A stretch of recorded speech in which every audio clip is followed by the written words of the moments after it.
केंद्र की मोदी सरकार वक्फ एक्ट में संशोधन करने जा रही है। क्या इसके मायने हैं, क्या इसके फायदे हैं, इस पर बात करने के लिए हमारे साथ उत्तर प्रदेश सरकार के मंत्री और वरिष्ठ नेता मोहसिन रजा हैं। मोहसिन साहब, ये जो वक्फ एक्ट में संशोधन हो रहा है, इसको कैसे देखते हैं? क्योंकि तमाम शिकायतें वक्फ संपत्तियों की बेचने की और तमाम शिकायतें आती रही और आप उठाते रहे हैं। देखिए, ये पूरे देश की जनता की और खासकर के अल्पसंख्यक समाज के और आपके समाज के लोगों की मांग थी कि इस तरह का संशोधन एक्ट लाना चाहिए, एक ऐसा कानून लाना चाहिए, क्योंकि 95 के एक्ट में वक्फ बोर्डों ने उसका दुरुपयोग बहुत किया है और उस पर निरंकुश शक्तियों का इस्तेमाल किया है वक्फ बोर्डों ने, जिसके चलते कि जैसे अगर माना जाए कि आपकी कोई संपत्ति गलती से कभी वक्फ बोर्ड में दर्ज हो गई थी तो उसको कैसे बाहर निकाला जाए, तो वो वक्फ बोर्ड जाता है तो वक्फ बोर्ड उस पर सुनवाई करता है। तो वक्फ बोर्ड कोई अदालत नहीं है। वक्फ बोर्ड एक वो संस्था है जिसको ये दिया गया है कि आप यहां पर वक्फ की संपत्तियों को एक्नॉलेज करके रखेंगे। निर्णय लेने का काम जो है वो हमारे अधिकारियों का होता है, जो सीईओ होता है, और उसके ऊपर हमारे अपर सर्वे आयुक्त होते हैं, जो डिस्ट्रिक्ट मजिस्ट्रेट होते हैं हमारे हर जनपद में, वो होते हैं। तो इसीलिए ये जो संशोधन लाया जा रहा है, इसलिए लाया जा रहा है कि ताकि अब कोई भी शिकायत अगर शिकायतकर्ता करता है तो वो पहले वक्फ बोर्ड नहीं सुनेगा, वो शासन में आएंगी और शासन अपने अधिकारियों को भेजेंगे और अपने अधिकारी जब हमारे उसको रिपोर्ट लाकर देंगे, उसको निर्देशित किया जाएगा वक्फ बोर्डों को कि अब आप इस पर ये कार्रवाई करिए। क्योंकि ज्यादातर मामला इसमें संपत्तियों से जुड़ा मामला है और सीधी तौर पर जब वक्फ बोर्ड जाते हैं तो उनको न्याय नहीं मिल पाता है।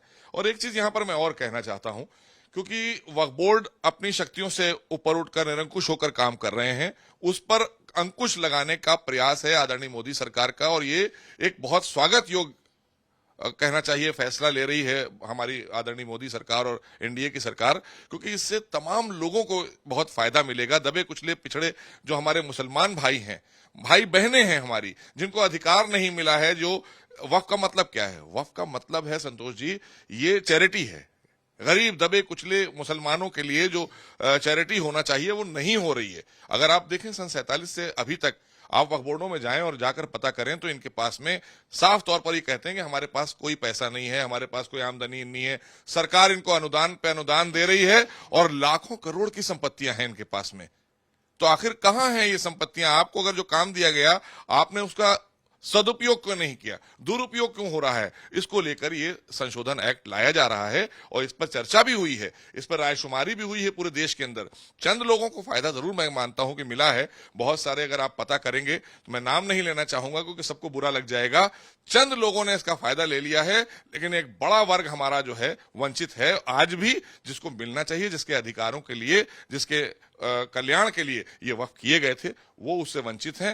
वक्फ बोर्ड और तमाम कुछ ऐसे चंद लोग असरदार, वो उनका संपत्तियों पर काबिज हो जाते हैं। और दूसरा एक बहुत बड़ा विषय आता है कि संपत्ति मान लीजिए संतोष जी की है, वो कभी भी सर्वे में किसी तरीके से किसी ने एक एप्लीकेशन दे के दर्ज करा दी, अब वो दौड़ रहे हैं, उनके पूर्वजों की संपत्ति है, उनको मिलना चाहिए, नहीं मिल पा रही है। पूरे देश के अंदर यही हाल है। वो वक्फ बोर्ड सुनवाई करता है तो वक्फ बोर्ड जो है वो निरंकुश हो गया है, वो उनको न्याय नहीं देना चाहता है, वो अपनी संपत्ति मान लेता है।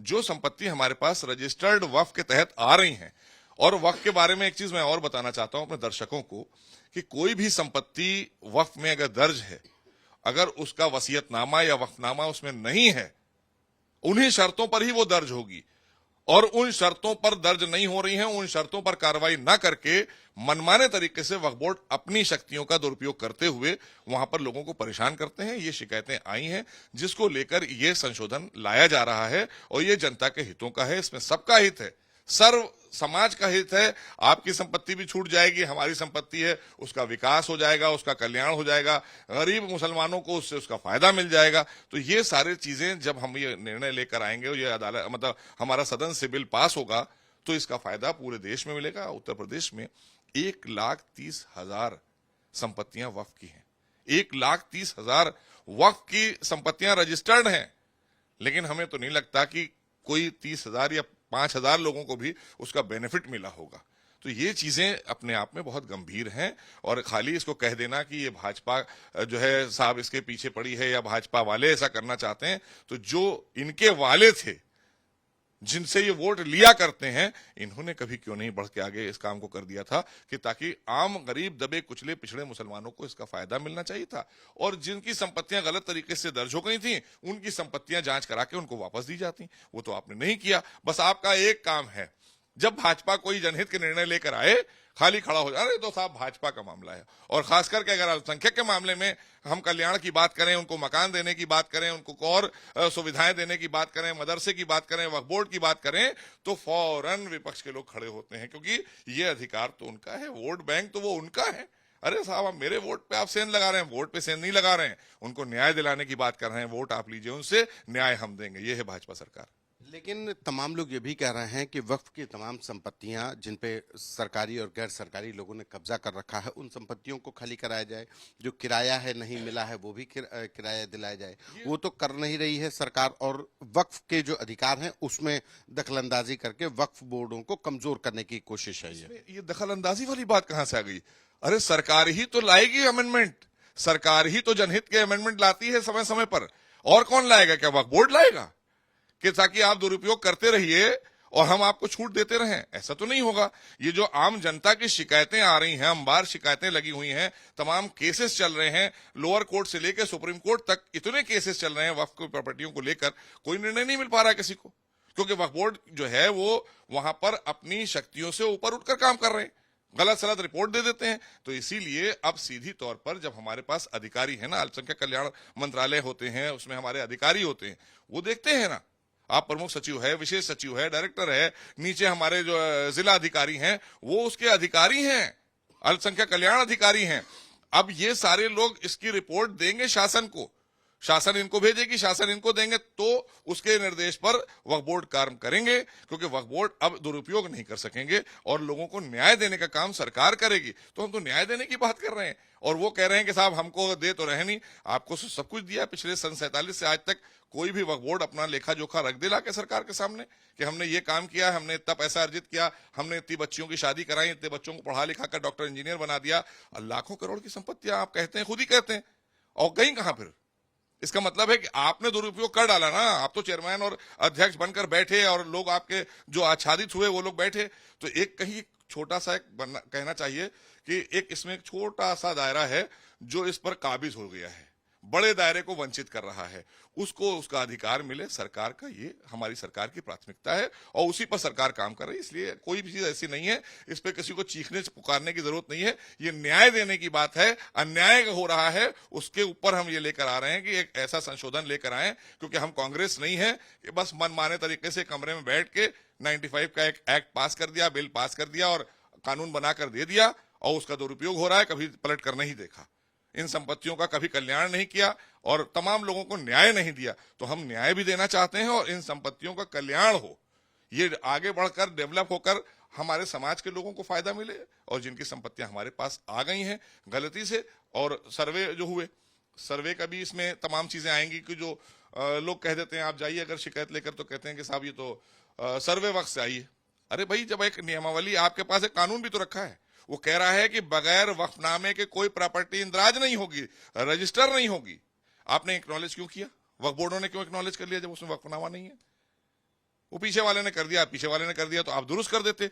इसीलिए ये कानून लाना पड़ रहा है कि ये एक दूसरे पर टालते हैं और दुरुपयोग करते हैं और आम आदमी को न्याय नहीं देते हैं। इस संशोधन से जो वक्त की संपत्तियों को खुर्द-बुर्द करने का एक जो, और जिसमें सीबीआई जांच भी चल रही है, उस पर लगाम लगेगी? लगाम नहीं लगेगी, बल्कि मुझे लगता है कि बहुत ज्यादा पारदर्शिता आएगी और सीबीआई को भी उसमें बहुत मदद मिलेगी, क्योंकि जब ये संशोधन आ जाएगा उसके बाद सीबीआई अपनी जांच को जब आगे बढ़ाएगी तो वो संपत्तियां जिनके बारे में उनको दिया गया है और वक्फ बोर्डों की अनियमितताएं जो हैं उस पर भी जांच होगी कि उन्होंने क्या क्या चीजों पे अनियमितताएं कर रखी हैं, वो सारी चीजें जनता के सामने लाकर रखेगी सीबीआई। इसीलिए हम लोगों ने सीबीआई की जांच कराई है। ये हमारी सरकार ने कराई है, पिछली सरकार ने नहीं कराई है। क्योंकि और ये क्यों कराई है?